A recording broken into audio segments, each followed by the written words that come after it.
पाहुयात पुढची बातमी। मुंबई ते शिर्डी असा पायी प्रवास करणाऱ्या साई सेवक मंडळाच्या संस्थेच्या पालखीचं दादरमध्ये आगमन झालं। साई सेवक मंडळाच्या पालखीचं दर्शन घेण्यासाठी हजारो साई भक्तांनी गर्दी केली। साई सेवक मंडळ संस्था मुंबई यांच्या साईंच्या पालखीची सुरुवात 1981 साली फक्त 43 साई भक्तांनी झाली होती। आज मात्र या साई पालखीमध्ये जवळपास 8000 पेक्षा जास्त साई भक्त सामील आहेत। विशेष म्हणजे दरवर्षी या साई भक्तांच्या संख्येत वाढ होतीये। मुंबईतील पहिली नवसाला पावणारी ओळख असलेल्या या साई पालखीचं सर्वात मोठं वैशिष्ट्य म्हणजे मुंबई ते शिर्डी पायी जाणारी ही मुंबईतील पहिली मानाची पालखी आहे।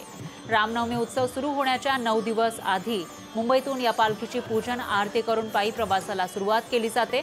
मुंबई ते शिर्डी असा अंदाजे 270 किलोमीटर प्रवास पायी चालत शिर्डी साईबाबा संस्थान इथं रामनवमी या दिवशी पोहोचते आणि या पालखी सोहळ्याची सांगता होते आणि मग शिर्डीमध्ये पोहोचल्यावर साई भक्त रामनवमी उत्सवात मोठ्या आनंदाने सहभागी होतात, हा उत्सव साजरा करतात। साई भक्तांना भर उन्हामध्ये रस्त्याने पायी प्रवास करताना त्रास होऊ नये यासाठी जागोजागी मेडिकल सुविधा पुरवणारे मेडिकल कॅम्प लावले जातात, तर मंडळाकडून ॲम्ब्युलन्स, पाण्याचे टँकर अशा सर्व सुविधा पुरवल्या जातात।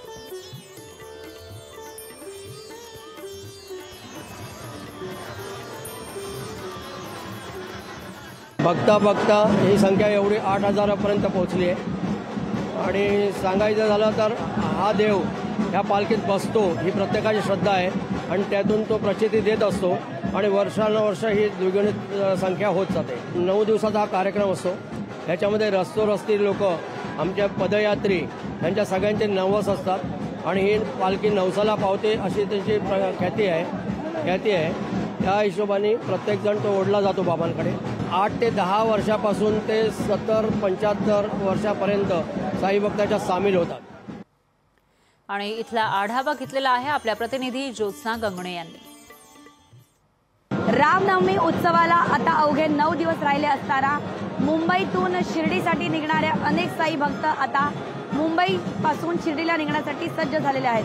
सध्या आपण आलो आहोत साई सेवक मंडळ मुंबई या संस्थेच्या साईबाबा पालखी या ठिकाणी, जिथे तुम्ही बघू शकता अक्षरशः हजारोच्या संख्येनं या साईबाबाच्या पालखीचे दर्शन घेण्यासाठी जे आहेत ते साई भक्त मोठ्या संख्येनं इथं उपस्थित राहिलेले आहेत। आपण साई भक्तांकडून जाणून घेऊया की त्यांच्यासाठी साई पालखीमध्ये चालण्याचा अनुभव नेमका कसा असतो। साईमय वातावरण, त्यात साई आरती, साई भजनं, खूप काय असतं। त्यामुळे बाबांच्या पालखी एक म्हणजे एक अविस्मरणीय असा मुवमेंट असतो आमच्या साई भक्तांसाठी।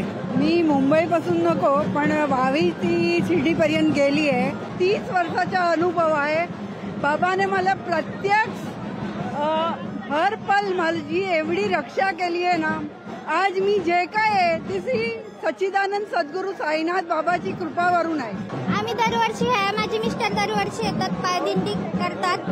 मी धारावी साईडला राहते आणि पालखीला आल्याबद्दल खूप चांगलं वाटतंय, खूप असं मन भरून आलंय आणि खुश झाले मी एकदम। मी खूप मोठी साई भक्त आहे, मला आवडतं आहे पालखीला यायला। दरवर्षी मोठ्या संख्येनं मुंबई ते शिर्डी असा साई भक्त जे आहेत ते मोठा प्रवास करत असतात।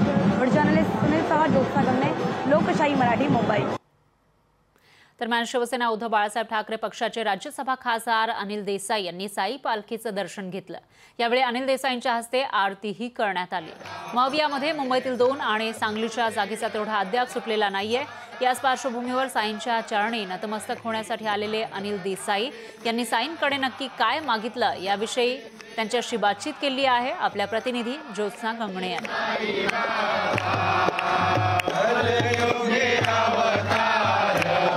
साई सेवक मंडळाच्या साईबाबांच्या पालखीची सुरुवात आजपासून होत आहे आणि या साई पालखीच्या दर्शनासाठी शिवसेनेच्या ठाकरे गटाचे खासदार असलेले अनिल देसाई आपल्या सोबत आहेत। आपण त्यांच्यासोबत बोलणार आहोत। सर, काय सांगाल की आज तुम्ही साईंच्या दर्शनासाठी आलेला आहात, काय तुमच्या मनात भावना आहेत? साई सेवक मंडळातर्फे ही जी पालखी निघते ही दरवर्षी रामनवमीपर्यंत शिर्डी साईबाबांच्या तिथे जाते आणि फार मोठा सोहळा हा साई भक्त तुम्ही बघताय। अगदी मनोभावे सगळी सेवा होत असते आणि साईंच्या चरणी लीन होताना, साईंच्या चरणी नतमस्तक होताना एवढीच प्रार्थना प्रत्येक भाऊक करत असतो की सगळीकडे सुखशांती लाभू दे, सगळ्यांना चांगलं हे मिळू दे वरदान आणि तुझी कृपा या मुंबईवर, या महाराष्ट्रावर, या देशावर राहू दे. साईंजवळ एक आस्था भक्तीनं एक प्रार्थना आहे की सगळ्यांचं कल्याण कर, सुखशांती लाभू दे. इथं कुठलंही राजकारण आणि ह्याचा कुठे लवलेशही नाही. महत्वाचं म्हणजे महाविकास आघाडीला जो काही त्यांच्या तिढा चालू आहे किंवा महाविकास आघाडीला चांगले दिवस येऊ दे एवढं मागितलंय का साईंकडे? सगळीकडे सगळं चांगलं होऊ दे म्हटल्यानंतर हेही त्यात आलं. आणि जसं बोललो की एरवी आपण सगळं बोलतच असतो, आज इथे आपण बघताय सगळं हे होऊन मग्न झालेले, अगदी तल्लीन झालेले भक्त इथे दिसतात. ही साईंची पालखी साईबाबांच्याच त्याने निघणार आहे, त्या ह्याच्यामध्ये आपण सहभागी झालेलो आहोत. व्हिडिओ जर्नलिस्ट सुनील सह ज्योत्स्ना गंगणे, लोकशाही मराठी, मुंबई. लोकशाही मराठी ऐका, पहा, जागरूक रहा.